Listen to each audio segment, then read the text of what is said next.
ver. Bueno, ¿cómo anda la gente? ¿Se escucha bien? ¿Se escucha fuerte, bajo? ¿Cómo lo escuchan?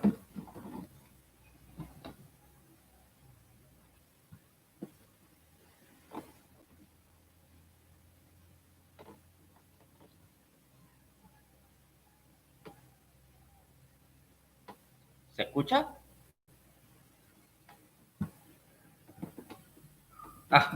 Ah, perfecto. Esto del delay, digo, ustedes tardan unos 6 segundos en escuchar lo que yo digo y los mensajes de ustedes tardan unos 6 segundos en llegar acá, al chat, digo, desde mi perspectiva al menos. Entonces me pierdo a veces si me siguen o no. Pero buenísimo, si se escucha, ya estaríamos. Denme simplemente un segundo que voy a abrir un texto para trabajar bien y estamos. Acá está.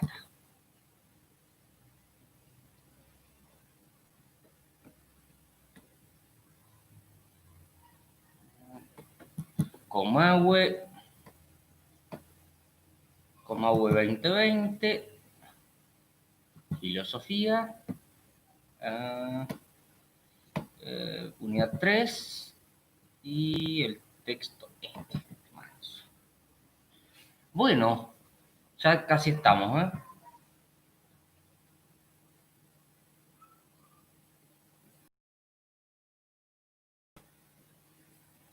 Bueno, a ver, estoy abriendo el texto para tenerlo bien a mano.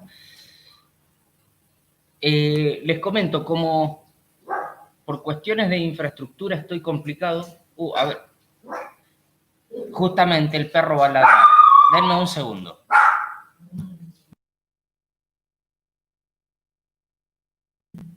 Esto es televisión en vivo, puede pasar, ¿no?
Bueno, ahí Milagros me dice que de otro celular tuvo que entrar, el suyo no puede. Vaya a saber qué es lo que pasa con los enlaces. Bueno, les decía, por cuestiones de infraestructura, mi casa no está hecha para hacer este tipo de videollamadas porque básicamente no tengo que esté lejos de entrada, salida de gente, el Cusco acá que ladra. Y como va a entrar ratito, voy a parar en un segundito, aunque sea, la clase, que entre, salgan sin que se escuche el griterío de la perra, fundamentalmente. Bueno, ¿cómo andan? ¿Pudieron ir leyendo algo del material o algo así? No sé si vieron por lo menos los títulos del material, si pudieron ver los videos que mandó Gisela, los videos, ¿algo?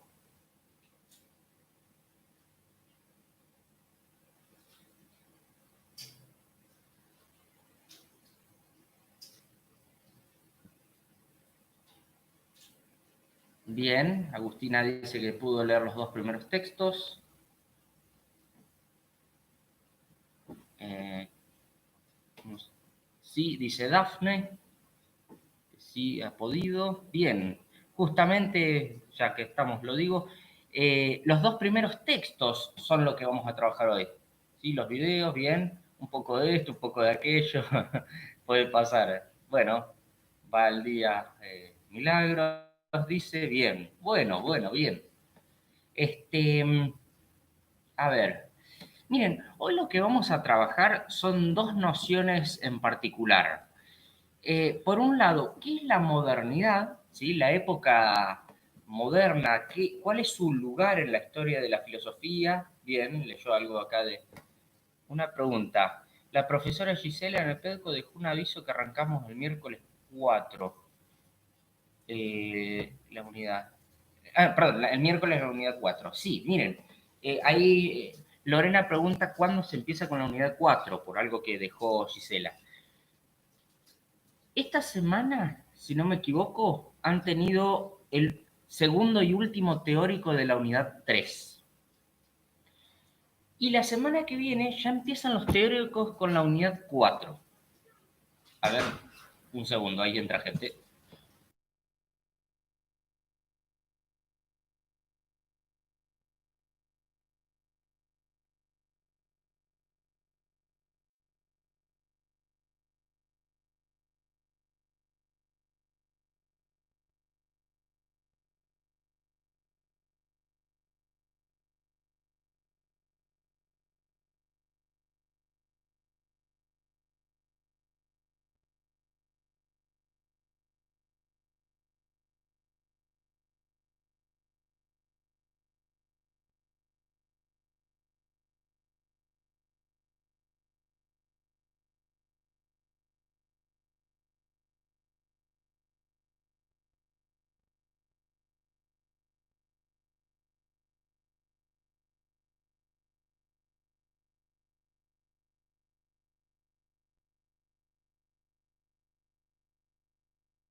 Bueno, ahora sí, esto es televisión en vivo, ya les digo. Vamos de nuevo entonces. Lorena González pregunta, porque la profesora Gisela dejó un aviso que arrancan el miércoles la unidad 4. Bueno, sí, el miércoles que viene arrancan la unidad 4 en los teóricos, pero nos va a quedar una clase de prácticos, ¿sí? Es decir, la próxima semana ya van a arrancar con la unidad 4, que si no me equivoco, creo que empiezan hablando de Nietzsche, ahora me olvidé cuál texto arranca, pero bueno, eh, pero con los prácticos van a tener una clase más donde vamos a trabajar un texto en particular de Kant, ¿sí? Así que va a venir medio desparejo en un principio, pero es solo una semana, después ya se acomoda el ritmo de las clases teóricas y el ritmo de las clases prácticas. Bueno, eh, eh, Ana, Ana, ¿era verdad? Stenberg dice que leyó algo de Descartes nomás, está bien, no hay ningún problema, porque vamos a arrancar viendo la época de Descartes, ¿sí? ¿Para qué época nos está escribiendo Descartes? Y a qué preocupaciones filosóficas responde, ¿sí? Si decimos que es moderno, si es un autor moderno. A ver, ¿qué es la modernidad filosófica? ¿Qué es eso de la modernidad? Recordemos que clásicamente se divide las edades de la cultura occidental en cuatro partes. La edad antigua, la edad media, la edad moderna, la edad medieval, contemporánea. La edad antigua es desde más o menos el año 3000, 3500 a.C., que se inicia la escritura, hasta el año 476 se pone como criterio, que es la caída de Roma, ¿sí? Y la disolución absoluta de Roma como imperio. Eh, Después tenemos la Edad Moderna, perdón, la Edad Media, que llega hasta 1453, ¿sí? O 1492, caída del Imperio Romano de Oriente, ¿sí? La toma de Constantinopla, o 1492, que es el descubrimiento de América por parte de los europeos. por lo menos los españoles. Parecería que algún que otro vikingo estuvo dando vueltas por América del Norte unos siglos antes, pero bueno, es difícil asegurarlo. Además hay un criterio interesante, que los vikingos no eran considerados civilizados y no lo fueron por muchos años en la historia de Europa. Entonces, es mucho más noble decir que la gran corona española de fines del siglo XV, principios del siglo XVI, encontró América, a decir, no, parece que unos vikingos ahí, pero ni escribían ni nada, bueno, parece que llegaron a América, pero no es importante, no hicieron gran cosa. En cambio, la verdadera Europa, la Europa civilizada, sí lo hizo. Y por eso vamos a considerar que el descubrimiento de América no fue en el siglo X, XI, con los vikingos, sino con los verdaderos europeos, los civilizados. Aunque después del siglo de oro español, España pasa a ser parte de la incivilización. Pero bueno, pequeños matices de la historia de la filosofía, ¿no? No importa, no importa. Ya vamos a ver algún texto sobre eso en la unidad 4, justamente. Bueno, entonces, modernidad filosófica. La modernidad la vamos a situar entre 1405 y 1492 y 1789, que es la Revolución Francesa. ¿Qué pasaba en ese tiempo en cuestiones sociales, políticas, culturales? ¿Y qué pasaba en la filosofía? Durante un par de siglos, digamos siglos XIV y XV, ¿sí? O sea, de los 1300 al 1500 aproximadamente, en Europa empezaban a aparecer los renacentistas. ¿Qué son los autores renacentistas? Los autores renacentistas básicamente pusieron el eje de consideración en el hombre. La Edad Media había puesto todo el pensamiento filosófico en Dios. Dicho de otra manera, toda especulación filosófica tiene a Dios como punto culmen, ¿sí? Y por lo tanto, si vamos a estudiar, por ejemplo, el hombre, lo vamos a hacer en la perspectiva de criatura divina, ¿sí?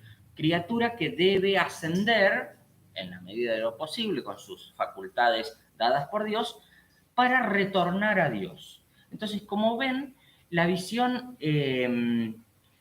filosófica de la Edad Media es, en términos generales, algo así como teocéntrica, ¿sí? ¿Se puede hablar del hombre? Se puede hablar del hombre. ¿Se puede hablar de la naturaleza? Se puede. Pero siempre está en función de un Dios que rige el programa filosófico. Los renacentistas dicen, bueno, todo bien, todos creemos en Dios, los 14, 15, todos creemos en Dios, pero hay un pequeño problema que es que, diríamos, no creemos tanto que el problema sea solo Dios, sino que podemos empezar a pararnos en la cuestión del hombre. Y ahí entramos en el Renacimiento, que empieza a mostrar rasgos humanistas. El humanismo es un retorno a lo verdadero o esencial del hombre en su relación con Dios, en su relación con el mundo, en su relación consigo mismo. Entonces el Renacimiento empieza a girar lentamente el tema de la discusión o el ángulo de la discusión filosófica. El Renacimiento lo que hace es suponer que está bien, hay que estudiar la divinidad, pero no estudiar al hombre en relación a la divinidad. El hombre se convierte en un problema filosófico capital. Ya en el siglo XVI, o sea, durante todos los años 1500, el hombre se transforma en el centro de la filosofía, pero generalmente desde una visión muchas veces mística o irracionalista, digamos, ¿sí? Propia, bueno, del pensamiento humanista de esa época y de que seguían relacionando de manera bastante directa, algunos más, otros menos, al hombre con la divinidad. Ahora bien, esas son las transformaciones filosóficas del Renacimiento, siglos, pongamos, 14 al 16.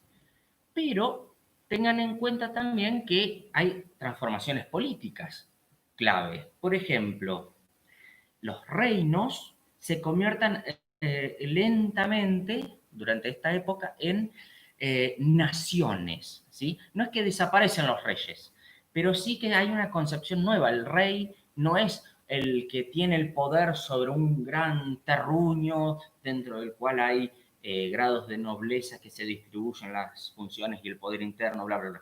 Ahora pareciera que el rey tiene una especie de poder absoluto, ¿sí?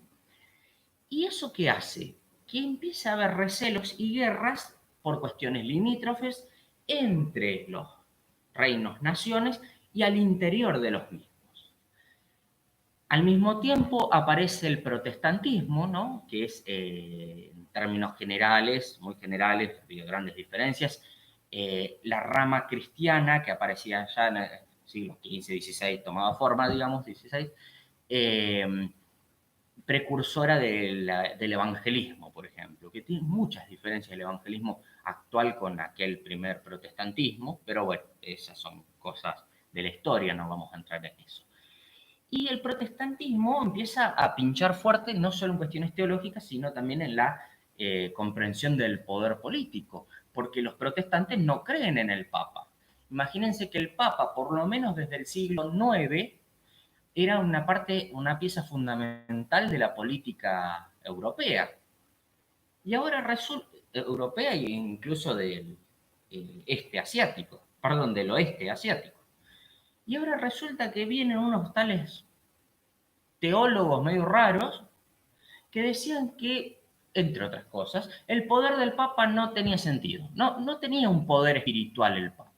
Entonces, claro, a ver, los reyes que estaban más aliados con el Papa se recalentaron porque necesitaban la bendición papal y había un grupo de naciones que no querían reconocer al Papa como jefe de la iglesia. Entonces, ¿qué pasa?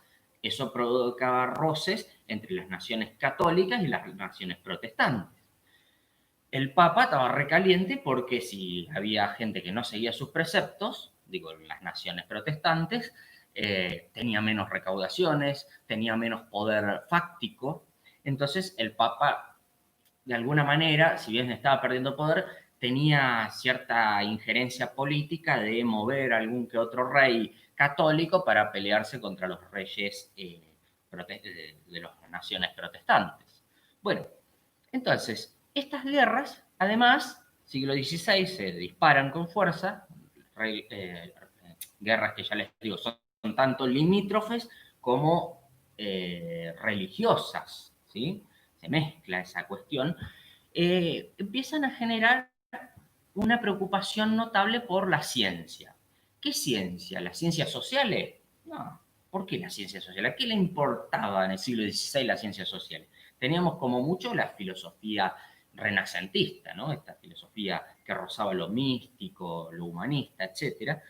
Lo que importaban eran las ciencias naturales y fundamentalmente la física, bueno, también la química, etc., las matemáticas. ¿Por qué? ¿Quién gana una guerra por los límites o una guerra por la religión? ¿El que sabe hablar mejor de cuestiones de la construcción de la sociedad? ¿O el que sabe construir las mejores catapultas y los mejores arcos y flechas para sacudirle el castillito de los enemigos? Como verán, la preocupación en el Renacimiento es por la ciencia, pero no cualquier ciencia, sino la ciencia natural, la que me permite dominar la naturaleza para usarla en función de mis necesidades, ¿sí? Y de mis objetivos. La racionalidad que va a nacer en la edad moderna, ¿sí? Es una racionalidad instrumental de dominar la naturaleza para ponerla al servicio del hombre. Y entonces, fíjense esto, ¿por qué el hombre pasa a ser claramente el centro de la escena? Primero, la razón es, como venían diciendo los griegos, lo fundamental del ser humano, su esencia. Pero además, el hombre sabe que tiene el poder en la razón para dominar lo que no es racional, la naturaleza. Entonces, hay un amplio desarrollo del pensamiento físico, astronómico, cosmológico, químico, las matemáticas, etc. La biología, la botánica, la zoología empiezan a convertirse en ciencias rectoras. Pero había algo que faltaba y por lo cual el hombre solía caer en el error incluso sin darse cuenta de que estaba en el error. Faltaba un método. Método en griego quiere decir camino, ¿sí? Entonces faltaba un camino que permitiera evitar el error. Faltaba ese camino que ya Bacon había empezado a desarrollar hace unos siglos. No pasa nada, Milka, como te imaginarás, todo lo que se dice en filosofía no es importante. Dice que recién llega a la casa a conectarse. Bueno, entonces, pasa esto. Hay una especie de interés creciente en la cuestión del hombre. Y hay que evitar en el hombre el error, que es la mayor amenaza a su racionalidad. Entonces el hombre desarrolla un pensamiento que escapa, o debe desarrollar un pensamiento que escape del error, y para eso necesita un método. Y nacía un señor en 1596, o sea, ya en los últimos años del siglo XVI, y que vive hasta 1650, o sea, hasta la mitad del siglo XVII, que es René Descartes, o Renatus Cartesius, era su nombre latín, pero el nombre francés, digamos, era René Descartes. René Descartes fue bueno, lo conocemos como filósofo, pero fue óptico, inventor, anatomista, bueno, físico, a su modo físico. Perdón, me llegó un mensaje. No, perdón. Eh, Fue también matemático, ustedes lo conocen, tal vez no recuerdan esto, no lo han visto, pero los ejes cartesianos vienen de Descartes, ¿no? Cartesius. Entonces, ejes cartesianos, los ejes de Cartesio, de Descartes. Bueno, entonces fíjense cómo René Descartes dice, bueno, ¿qué mejor para hacer una filosofía que, como las ciencias, no se equivoque, planteándole un método, que crear un método específico para la filosofía para que ella nunca falle? Descartes, hacía unos pocos años, antes de las meditaciones metafísicas, que es lo que vamos a trabajar hoy, una partecita, había escrito un texto que se llamaba Discurso sobre el método, que es un texto donde él plantea cuál es el método por excelencia para guiar toda investigación en las ciencias naturales. ¿Sí? No sé si lo vieron en el material que les dio Gisela, los 4 pasos del método. Bueno, díganme ahí en el chat mientras yo sigo un ratito. Les decía que ya habíamos descubierto, dice Descartes, un método infalible, o por lo menos bastante confiable, para construir ciencias naturales con un grado de seguridad con respecto al error. Pero la filosofía, ¿qué hacemos? Descartes confiesa que durante muchos años él conoció un montón de líneas filosóficas y a un montón de capos, ¿sí?, de filosofía, pero siempre encontraba algo que no cerraba. Entonces dice, en estas meditaciones metafísicas voy a desarrollar un método para la filosofía tal que me permita llegar a verdades indubitables para todo el sistema filosófico, ¿sí?, y que permita incluso basar sobre estas verdades indubitables de la filosofía las verdades que encuentre la ciencia. Bien, Meditaciones metafísicas. Es un texto relativamente complejo por un lado, relativamente sencillo por el otro. Digo complejo porque juega mucho con los términos de Descartes y es un razonamiento tras otro, es una locura, pero es relativamente sencillo porque Descartes mismo intenta usar un lenguaje entendible para todos, ¿sí? No es fácil y no lo logra, pero por lo menos hace el intento. Y Descartes dice que va a escribir digamos, escribe en el prólogo que, bueno, estuvo en una cabaña, en un tiempito de descanso, que se tomó unas pequeñas vacaciones en una cabaña y estuvo unos días en esa cabaña donde se dedicó a meditar. ¿Y de qué meditaba? Del método infalible para la metafísica o la filosofía. Y entonces dice que en esas meditaciones, que duran 6 meditaciones o 6 días, él va a descubrir, uno, la existencia del yo como cosa pensante. Dos, la existencia de Dios como cosa infinita. Y tres, la existencia del cuerpo como cosa extensa. Bueno, va a haber varias aclaraciones sobre eso, pero nosotros solamente vamos a ver las meditaciones uno y 2. La meditación uno consiste en lo que se llama duda metódica y la meditación 2 consiste en el descubrimiento del yo como cosa pensante. A ver, vamos por partes. Meditación uno. De todo lo que puede ponerse en duda, podríamos llamarla. A ver, Descartes dice, voy a descubrir un método infalible para toda especulación filosófica. ¿Sí? Profe, ¿puede repetir lo de las dos meditaciones? Hay dos meditaciones. La primera va a trabajar acerca de todo aquello que puede ponerse en duda. ¿Sí? Y la segunda meditación va a trabajar acerca del yo como cosa pensante, lo que descubre. Sí, entonces descubre eso, eh, bueno, el yo como cosa pensante en la meditación 2. En la meditación 3/4 descubre la existencia de Dios como cosa infinita y en la meditación 6 descubre eh, al, al cuerpo como cosa extensa, que tiene que existir. Pero vamos por ahora a la meditación 1, que es sobre lo que puede ponerse en duda.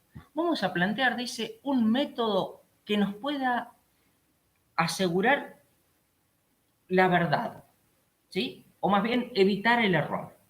Y dice, si queremos evitar el error, no puede haber mejor manera que dudar de todo aquello que alguna vez me ha engañado. Entonces, lo que va a hacer él es proponer un campo, un dominio de la duda que va a ir increyendo, ¿sí? Que va a ir aumentando su rango, a ver qué es, si es que lo hay, algo que no pueda caer en el ámbito de lo dudoso. Dice, los sentidos. Bueno, en principio parece que los sentidos me pueden guiar. Por ejemplo, yo con la vista creo ver esto. Por lo tanto, no se me ocurriría tirar una piña acá.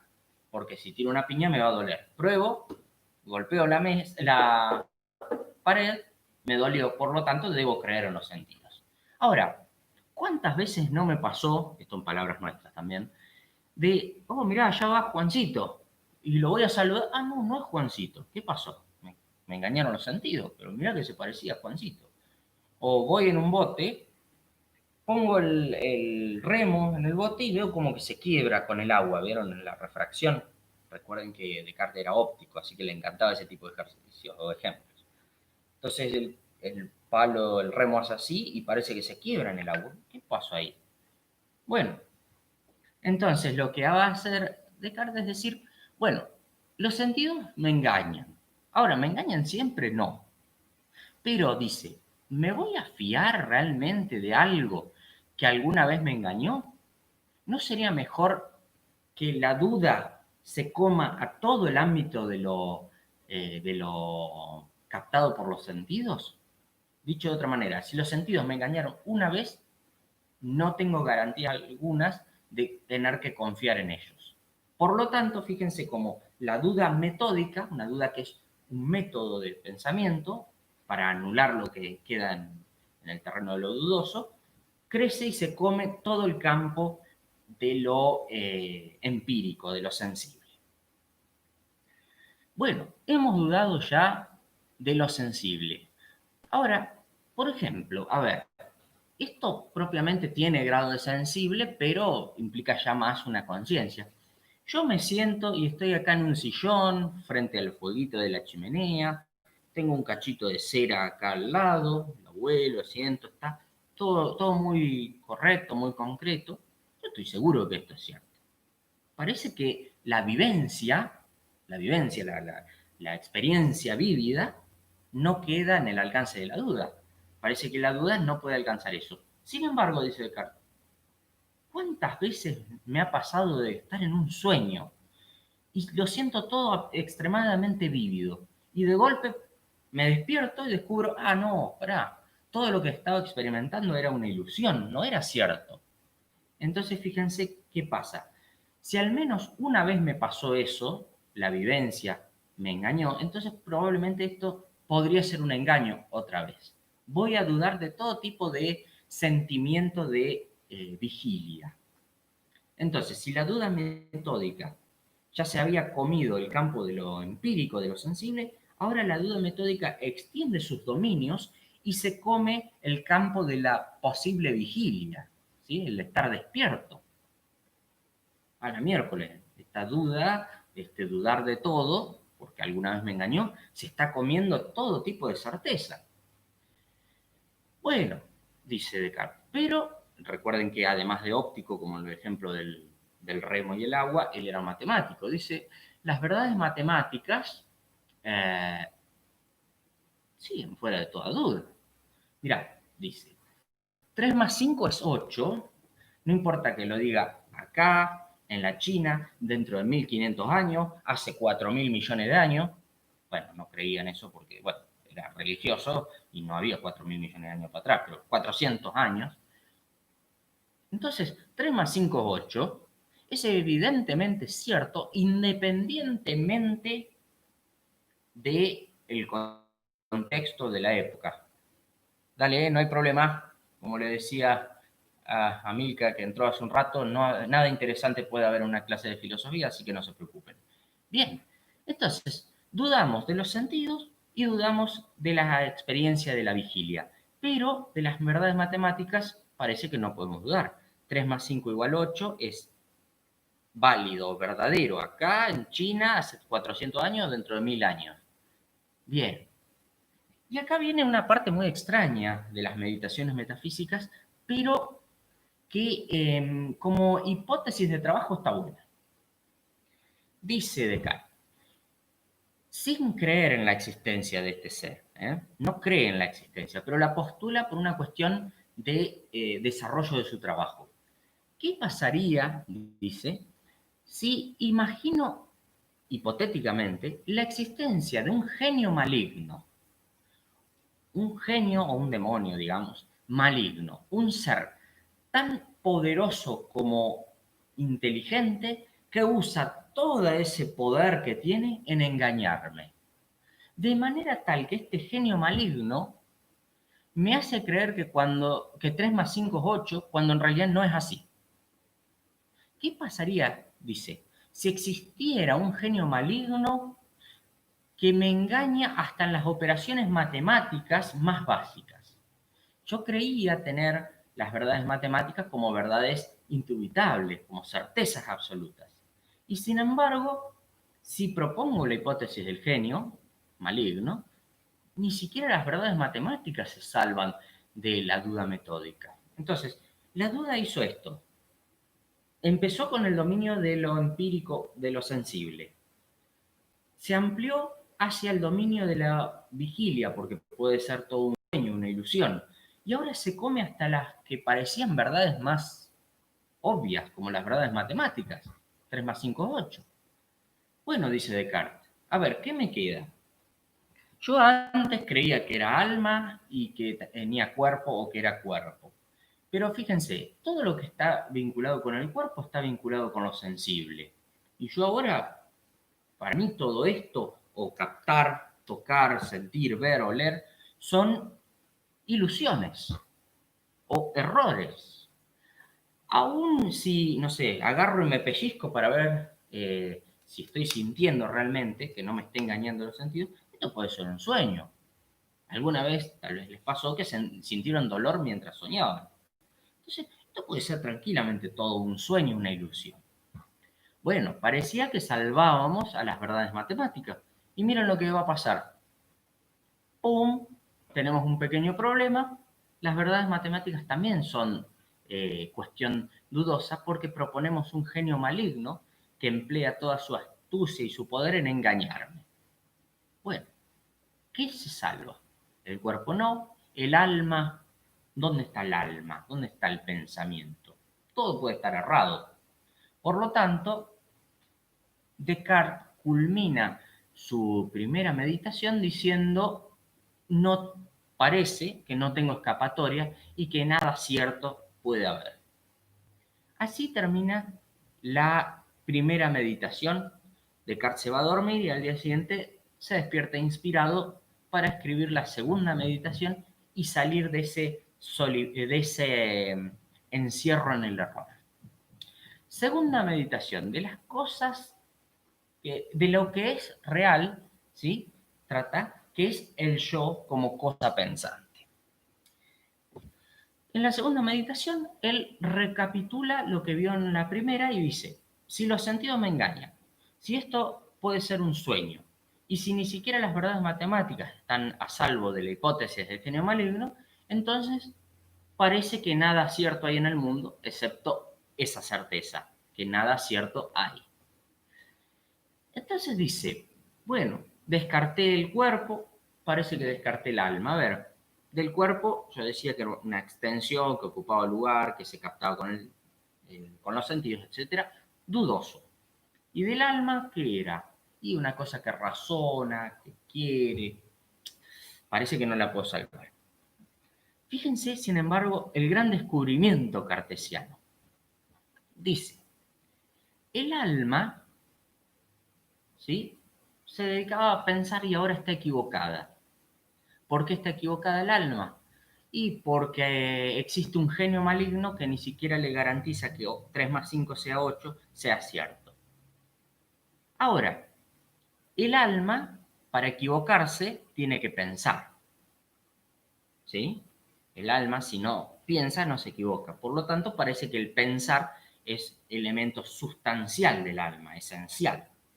Ahora, si el alma piensa, aunque esté equivocada, tiene que existir para pensar.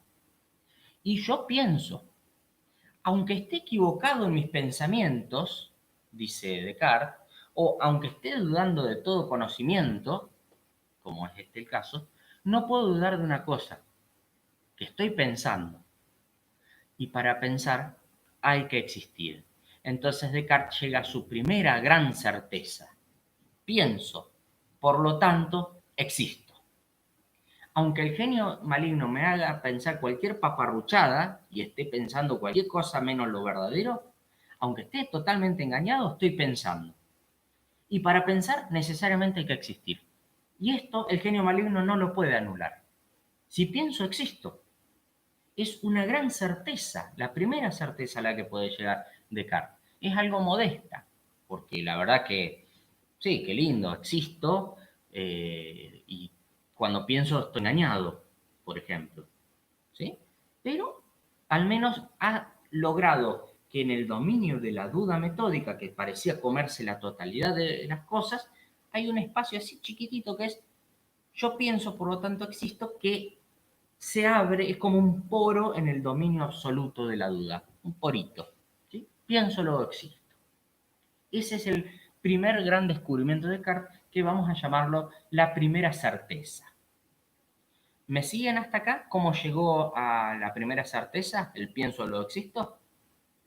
Pregunto así, veo si sigo, si no lo repasamos.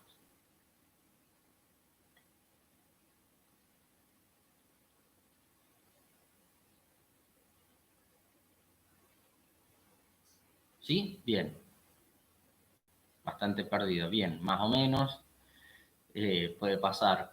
Bueno, sí, bien, porque llegué tarde. Tranqui, después pásenlo. Esta meditación, esta primera, segunda meditación, se vinculan con la época de Descartes, ¿sí? Yo lo comento muy brevemente, después lo seguimos, después cualquier cosa lo repasamos. Descartes nace en una época en la que las ciencias, sobre todo las ciencias naturales, astronómica, física, eh, matemática, estaban en auge. Y la época, su época, necesitaba, puede pasar, Mazo, su época necesitaba eh, algún método que le permitiera distinguir entre lo verdadero y lo falso y permanecer lejos del error.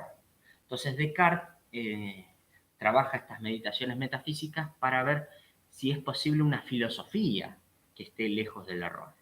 Entonces la primera meditación amplía el dominio de la duda. En esta segunda dice, bueno, parece que hay algo que se salva de lo erróneo, que es el pensar y el existir. O dicho de otra manera, para pensar hay que existir. Aunque esté equivocado en mi pensamiento, existo.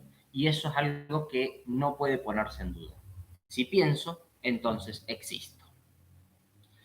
Bueno, llega a esta primera certeza, algo que está fuera de toda duda, fuera de todo posible error, y dice, bueno, es poco, ¿no? Parece que es poco. Y sin embargo, es mucho. Porque yo descubrí que existe el alma. ¿Y qué es el alma? Algo que afirma, niega, duda, quiere, imagina, eh, eh, bueno, desea, aborrece, piensa, imagina, siente. No es poco. Pasé de no poder creer ni siquiera que 3 más 5 es 8 a decir, existo como qué, como alma. Entonces, como algo que piensa, imagina, siente, quiere, no quiere, duda, afirma, niega, porque ya lo dije, bueno, es así. Entonces, no es poca cosa. Ahora, miren cómo se complementa esta primera certeza, pienso, lo existo. ¿Cómo existo? ¿Qué soy? Bueno, ya lo dije, dice Descartes. Soy un alma, soy una cosa que piensa, que en latín, cosa que piensa se dice así. Se los voy a anotar en el, ¿cómo es? En el chat. Ahí está. Res cogitans. Res cogitans. Res quiere decir cosa y cogitans quiere decir pensante, ¿sí? Que piensa. Res cogitans. Mi alma, a esa res cogitans la puedo llamar alma, mente, espíritu. Lo cierto es que existe como res cogitans. Es una cosa. Existe como cosa, como conciencia, como algo cierto, ¿sí? De existencia verdadera ahí en el mundo. En este mundo de lo que todo cayó en la duda, hay algo que existe necesariamente fuera de toda duda y que no es poca cosa. La res cogitans. Pienso, luego existo. ¿Cómo existo? Como cosa pensante. Ese es el gran descubrimiento que hace Descartes en su segunda meditación. ¿Me siguen hasta acá? Voy a hacer un pequeño comentario y ya creo que ya estaríamos cerrando. Hago un pequeño comentario de cómo siguen las meditaciones. Por eso quiero ver si se entendió qué es esto de la cosa pensante y cómo se deriva, bien, cómo se deriva del pienso lo existo. Bien, acá me están diciendo que sí, en general. Bueno, hagan esto, no confundan, sí, profe, muy claro, buenísimo, buenísimo. Fíjense que la primera certeza, por decirlo así, hay varias formas de entenderlo, los críticos entienden distintos, pero tiene como dos momentos, ¿sí? Así como el método socrático tenía dos momentos, bueno, este tiene dos momentos que se complementan. El primer momento es pienso, luego existo. Pienso, luego existo. Ahí el tipo está dando una intuición, ¿sí? O una especie de razonamiento rápido, cortito, cortito y al pie, donde descubre algo que es indubitable. Pienso, luego existo. Esa es su primera certeza, que se complementa con soy una cosa pensante, existo como una cosa pensante. Ese paso es muy criticado en la historia de la filosofía. Estaba muy bien decir pienso, pero hay un problema dicen algunos de los posteriores, una cosa que piensa. Lo que está haciendo Descartes es entificando el pensamiento, como si el pensamiento existiera autónomamente, separado de sus contenidos, de sus intenciones, del mundo en el que se desarrolla. ¿Existe realmente conciencia que sea conciencia de sí y de sus contenidos, independientemente de todos esos contenidos, de su naturaleza y de la naturaleza de lo que está afuera? Bueno, hay algunos autores, muchos en realidad, que dicen no. Ahí Descartes da un paso en falso. Estaba bien el momento de la certeza. Pienso, luego existo. Pero hay un error al decir soy una cosa pensante. Una cosa pensante no es lo mismo decir pensamiento. Que existe el pensamiento es razonable. Pero que existe una cosa pensante, dicen los que atacan a Descartes, es saltarse un paso. Es suponer que existen cosas. Digo, por un lado existe el pensamiento, es lícito, lo admiten prácticamente todos. Pero decir, existe una cosa pensante es un paso en falso del pensamiento cartesiano. Pero bueno, no vamos a entrar en eso, yo se los comento simplemente como para que conozcan esto. Los de psicopedagogía les va a servir mucho, no sé si ya lo están viendo, pero Freud, ¿qué dice? Desde Descartes, dice Freud, hemos creído que el yo es la estructura fundamental del pensamiento y de la conciencia. O dicho de otra manera, la conciencia es lo primordial del ser humano. Pero Freud descubre el inconsciente como aquello sumamente superior a la conciencia y que de alguna manera determina las posibilidades de la misma y las limitaciones de la misma. Descartes descubre el inconsciente y derrumba completamente la teoría del soy una cosa que piensa de Descartes. Porque Descartes decía, la conciencia es lo primero, la razón consciente es lo primero. Y Freud, 2 siglos y medio después, dice, no, la conciencia es una pequeña partecita de la psiquis humana, pero lo que realmente modula las posibilidades de la existencia de la conciencia es ese gran inconsciente que de alguna manera genera los impulsos, los instintos, digamos, las pulsiones en el ser humano. ¿Sí? Insisto, para los de psicopedagogía esto es importante porque en la Universidad del Comahue, o sea, en el Cursa, hay una fuerte... Ah, bueno, están con Freud. Bueno, hagan chocar esta idea del yo pienso y soy cosa pensante con el inconsciente freudiano como superpoderoso y que determina las condiciones de la posibilidad del pensamiento consciente. Ahí lo pueden ver clarito.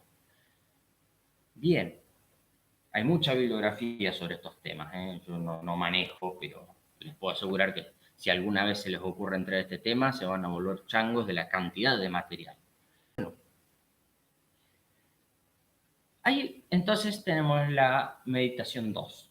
Les comento muy breve cómo seguía esto de las meditaciones. Meditación 3, prueba de la existencia de Dios, no la vamos a ver, pero básicamente dice, si soy solo pensamiento o cosa pensante, dice Descartes, y dudo de todo, de las verdades sensibles, de la vigilia, de las verdades matemáticas. Lo único que puedo salvar es mi existencia como ser pensante. ¿Qué hago? ¿Me quedé solo en el mundo? ¿Debo caer en un solipsismo? Dice este señor. Y plantea Descartes, no, voy a explicar de nada, y me dicen muy buena explicación. Yo creo que estaba hablando muchas pavadas, pero por lo menos uno me está siguiendo. Una. Dice Descartes, voy a demostrar con el solo pensamiento que no estoy solo en el mundo. Y a través de una prueba de la existencia de Dios, que tiene 3 versiones, pero es una la fundamental, la básica, a través de una prueba de la existencia de Dios, apelando a los contenidos del pensamiento, que son los tipos de ideas, insisto, no la vamos a trabajar, si quieren la podemos trabajar, pero no es necesario, puede demostrar la existencia necesaria de Dios. Y a Dios lo tiene como concepto de lo infinito.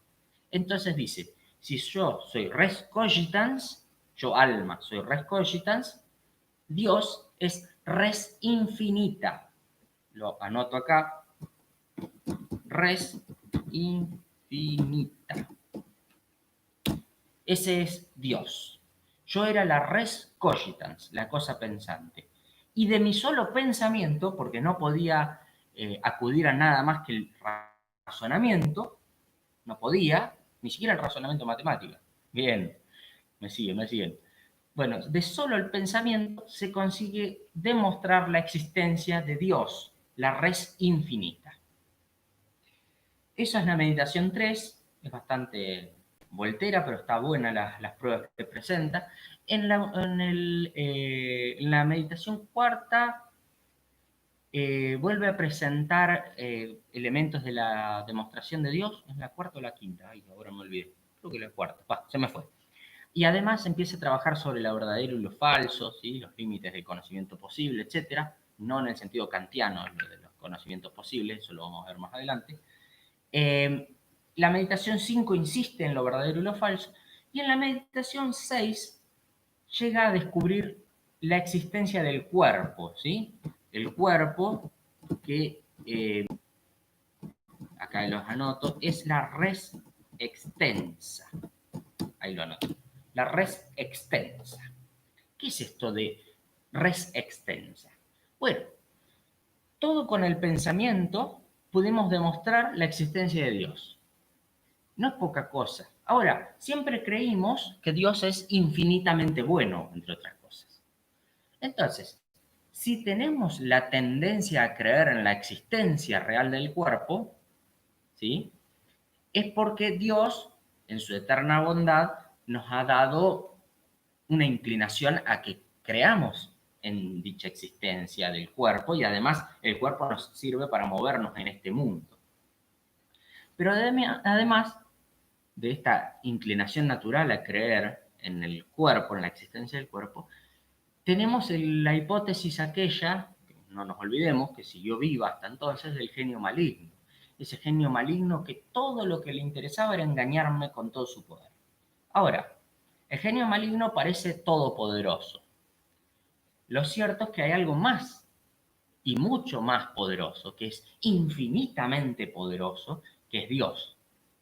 Ahora, Dios, además de infinitamente poderoso, más que el genio maligno, es infinitamente bueno. ¿Podría Dios, en la infinitud de su bondad, permitir la existencia del genio maligno que me engaña hasta las verdades matemáticas más menores? No. Entonces, como además de suma bondad es todo poder, me demuestra, por su bondad, la no existencia del genio maligno. Y como tenemos una tendencia natural a creer en los datos del cuerpo, a pesar de que nos engañen a menudo, vamos a optar por creer que ese Dios, esa red infinita, es garantía de la existencia de eso en lo que creo también, que es la red extensa del cuerpo. Por lo tanto, fíjense esto, es por el pensamiento, por la cosa pensante, por el alma, que descubro la res infinita o Dios. Y es gracias a ese descubrimiento de Dios que puedo garantizar la existencia de la cosa extensa, del cuerpo. Fíjense lo que nos está enseñando Descartes y que queda para la posteridad, por lo menos hasta el siglo XIX. No, yo pastor, no. Bueno, antes de que llegaras hablé un poquito ahí de algunas cuestiones de los pastores, el protestantismo, muy al paso, ¿no? Pero no, yo no soy pastor. Tampoco soy sacerdote católico, yo soy no sé, un profesor que anda dando vueltas por ahí, hablando así apasionadamente de temas absolutamente aburridos. Eso es lo que estoy haciendo simplemente. Bueno, entonces, fíjense esto. Descartes demostró la existencia del cuerpo partiendo de la existencia.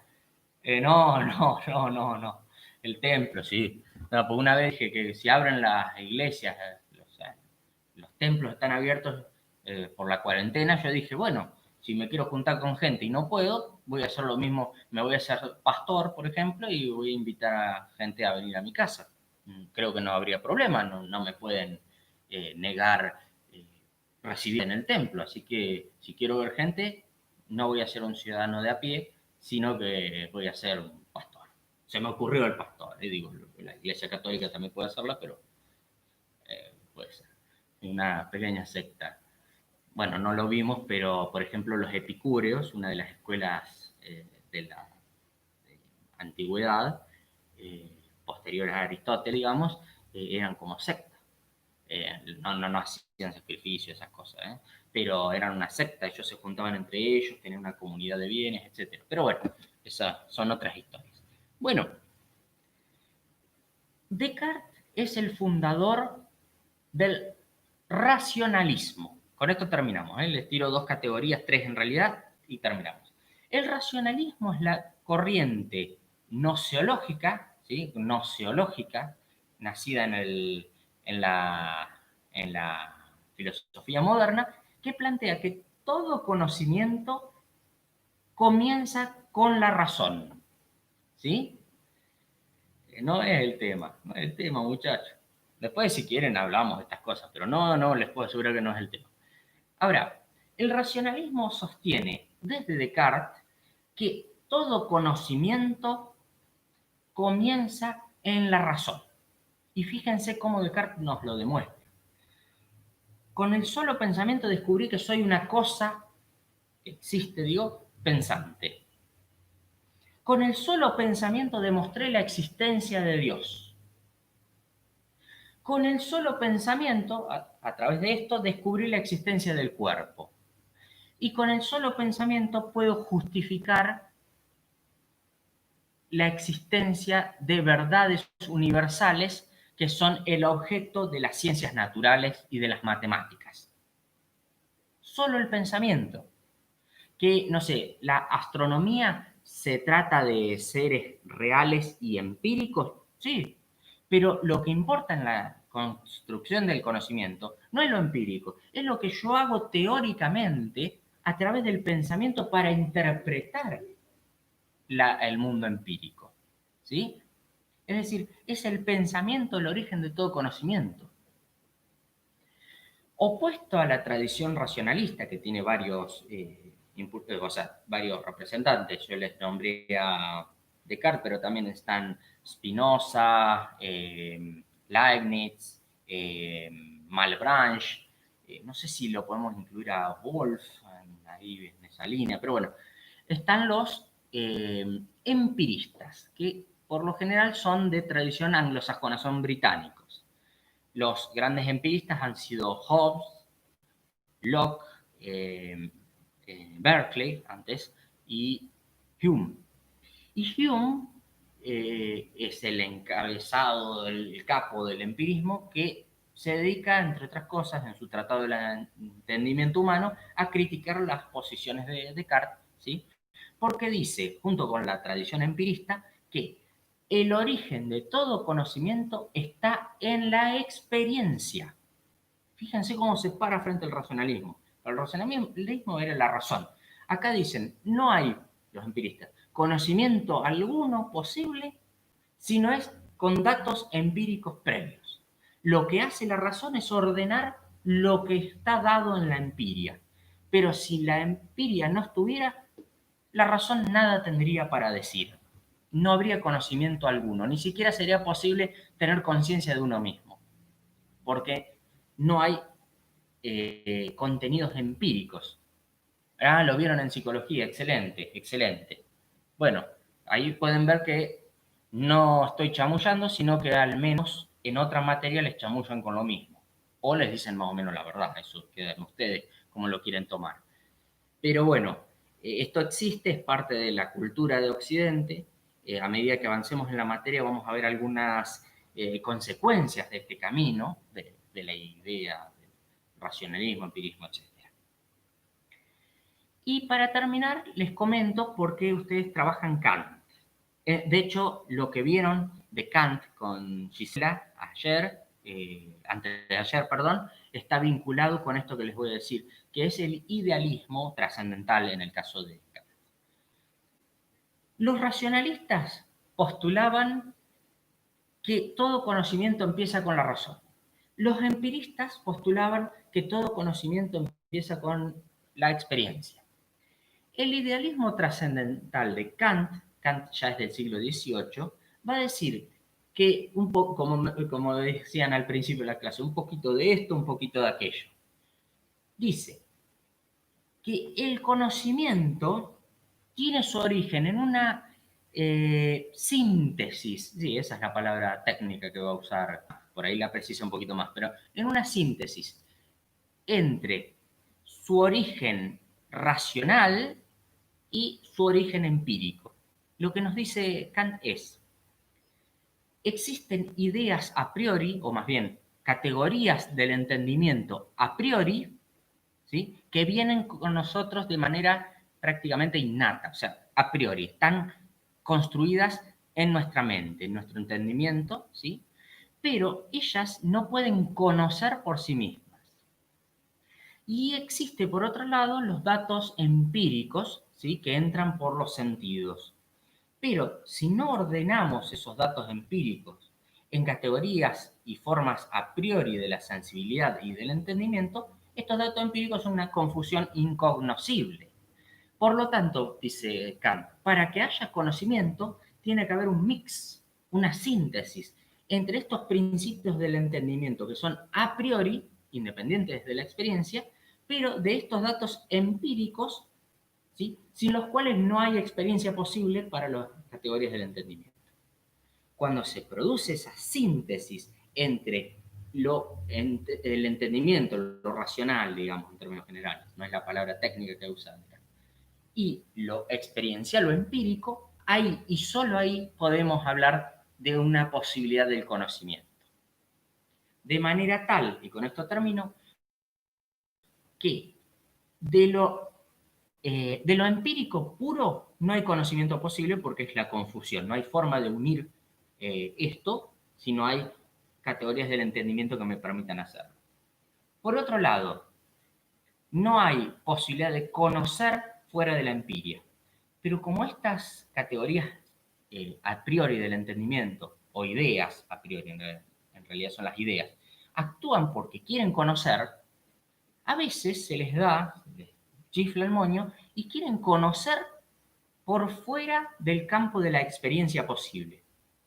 Esas ideas que son Dios, alma y mundo, curiosa casualidad que son más o menos las ideas de alma de Descartes, de Dios de Descartes y mundo o cosa extensa, totalidad de Descartes, curiosa casualidad que sean las mismas tres ideas, son las tres ideas metafísicas. Lo metafísico, como el nombre lo dice, es lo que está meta, más allá, de la física. Por lo tanto, las ideas metafísicas hablan de cosas que no se pueden conocer porque están detrás de la experiencia posible. Las ideas metafísicas solo refieren a cosas en tanto pensables, no cognoscibles. No se puede conocer a Dios, pero se lo puede pensar como objeto de pensamiento, no como objeto de verdadero conocimiento. ¿Sí? Entonces ahí tienen las tres grandes tesis nociológicas del pensamiento moderno, ¿sí?, que son, les decía, el racionalismo, el empirismo y el idealismo trascendental kantiano, que es el mix de lo mejorcito entre ellas. Hay una cuarta línea, que es el escepticismo, que permaneció bastante olvidada en la historia de la filosofía, no porque no fuera fecunda e interesante, ¿eh? De hecho, hubo varios filósofos escépticos, pero sí que pasó a desapercibida casi porque dudaba más de lo que se le podía permitir, ¿sí? Ante el auge indefectible de las ciencias que podían explicar cada vez más y mejor durante la modernidad del mundo, ¿sí?, hacer experimentos, obtener enunciados universales, etc., el escepticismo, que era más moderado en la confianza en la razón, o en la razón científica, acabó por ser un poquito olvidada. pero en estos últimos años me consta que hay muchas investigaciones de críticos de la filosofía y de filósofos que están recuperando algunos criterios del escepticismo moderno. Pero bueno, insisto, esas son otras historias en las que no vamos a entrar. Bueno, hemos tenido casi una hora de clase. Eh, Me pregunto si en términos generales se entendió, si iban tomando apuntes o cómo lo trabajan. Eh, y les iba a decir que recuerden que yo puse algunas preguntitas, sobre todo de la época moderna y de la primera meditación de Descartes en la plataforma del PEDCO. Si ustedes quieren, si pueden, lo que les pido es que en el PEDCO participen intentando responder las que puedan de esas. ¿Sí? Yo después voy a subir, voy a agregar unas preguntitas para la segunda meditación. ¿Sí? Yo puse solo la primera, pero mejor poner todas las preguntas posibles. Y ustedes numeran, no sé, la 3, a ver, ¿cómo la respondería yo? Pum, escriben y yo les comento. ¿No entendiste? La 5, me dice Lorena González. ¿Cuál era la 5? No me acuerdo. Esto ustedes lo trabajan, insisto, tranquilos en PEDCO. Ustedes anotan las respuestas que necesiten. No las tengo acá, me escucho. ¿Cuál era? Reconstruir los argumentos en contra de la fiabilidad de la razón. Bueno, los argumentos en contra están, claro, en la primera meditación cuando habla acerca de ni las leí. No pasa nada si no las leyeron. Pero en contra de la confiabilidad y la razón están vinculadas más bien a que a veces nos equivocamos con operaciones matemáticas sencillas. Por ahí estamos sacando cuentas rápido.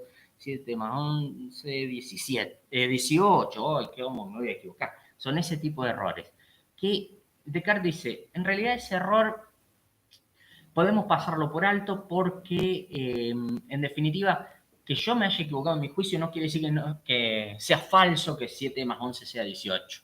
Que yo dije 7 más 11 es 17, no, perdón, 18. No quiere decir que 7 más 11 no sea 18. Solo quiere decir que yo, en mi juicio apurado, me equivoqué. Entonces dice, no, no lo vamos a considerar como un argumento en contra de la confiabilidad. Y propone, por último, el verdadero argumento contra los datos de la razón, o contra los argumentos de razón, es la hipótesis del genio maligno.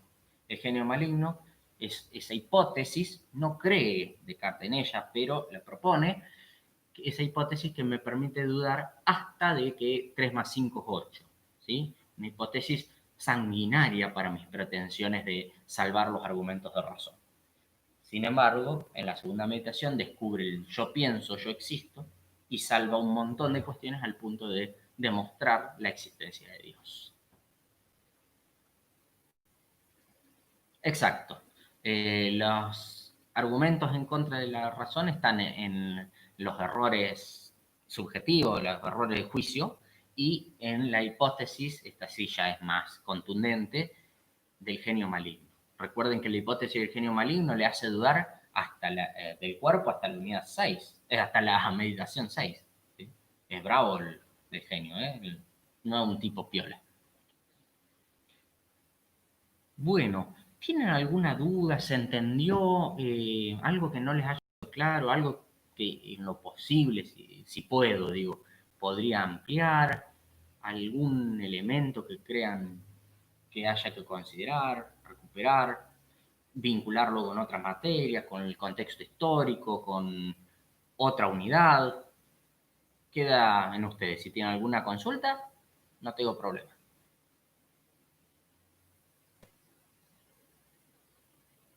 No hay problema.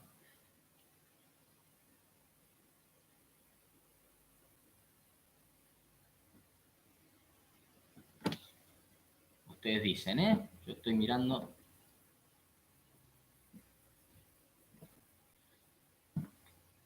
Bueno, cuando me actualizo y pregunto, dale, no hay problema. No hay problema. Sí, por eso siempre conviene ir más o menos, si no llegas a leer los textos, por lo menos ver en el programa los nombres de los textos, o bien vieron en la, ¿cómo se dice? En el espacio donde se sintetizan los puntos principales de la unidad, chusmear a ver de qué se va a tratar, por lo menos, para saber para dónde van los textos que se ven. Pero nada, que son cuestiones que ya después se van a ir acostumbrando bien a intentar al menos llegar a hacer eso en todas las materias. Bueno, a mí me aclaró todo, profe. Bueno, buenísimo. Yo por ahí digo, capaz que nos conviene bien hacerlos por este medio, no sé si les parece, por YouTube, que en general todos están pudiendo conectarse, por ahí hay alguna, eh, como es esta chica Lorena, que está teniendo problemas con su celular para entrar al YouTube, pero como ustedes quieran. A mí me parece mejor por ahí, va más cómodo, además no se corta nunca, se escucha bien, tengo entendido. Yo he visto alguna que otra transmisión en vivo y andan bárbaro. Así que, como ustedes quieran. Bueno, y si no quedan dudas, buenísimo. Si no quedan dudas ni nada, yo corto la transmisión y les mando el video, o sea, lo subo y les paso bien el enlace, así lo pueden tener ustedes y los que no se han podido conectar, que son unos cuantos esta vez.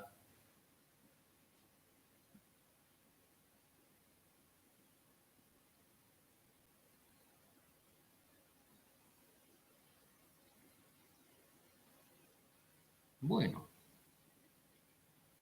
bueno, gente, entonces estamos en contacto en estos días. Yo ya les digo, les subo unos ejercicios más para el PEDCO y lo van trabajando ustedes, tranqui. Si tienen alguna duda o algo, me preguntan.